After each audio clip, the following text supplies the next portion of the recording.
Hey guys, Volvo D13.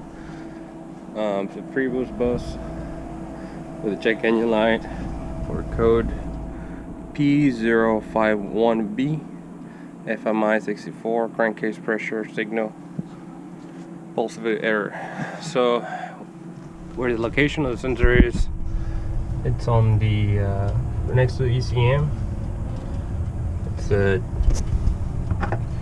yellow. You guys can see it. It's a yellow sensor. That's a new one. This is the old one. You guys can see it.